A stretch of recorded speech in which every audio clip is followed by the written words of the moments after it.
The rain wasn't falling, it was attacking the city, a relentless horizontal assault that turned windshields into blurry mosaics of distorted light. On a deserted service road near the airport, a single yellow taxi sat idling, its wipers beating a frantic metronomic rhythm.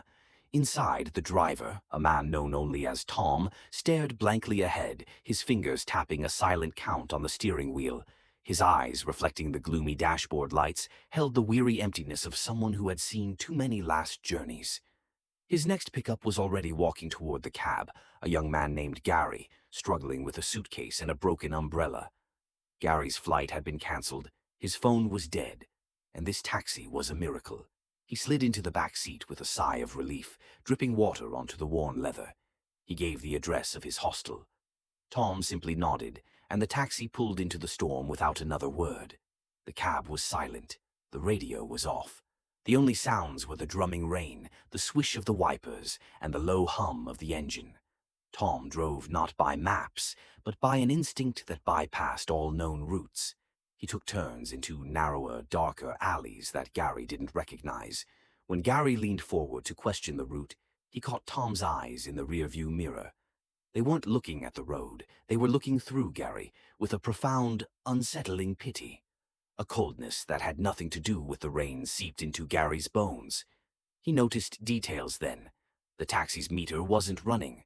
The air freshener was a dried-up marigold garland, the kind used in last rites, and the faint, persistent smell in the car wasn't damp or petrol.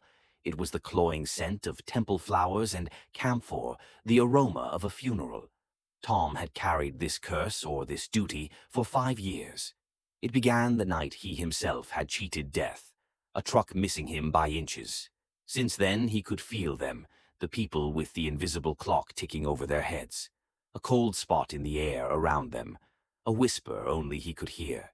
He couldn't refuse the pickup. The car would stall, and the engine would scream until he complied. He was their final chauffeur, a silent witness to the last ordinary moments of a doomed life.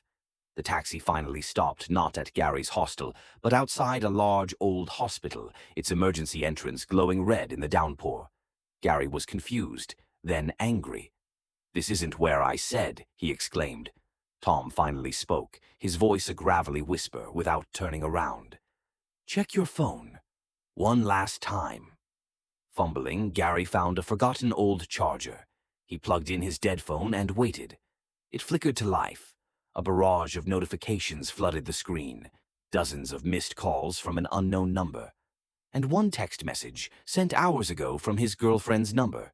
"Baby, the doctor just came. It's not a stomach ache. They're taking me for emergency surgery at City General.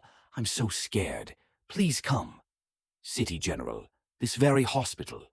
Gary looked up, his heart hammering against his ribs, tears mixing with rain on his face.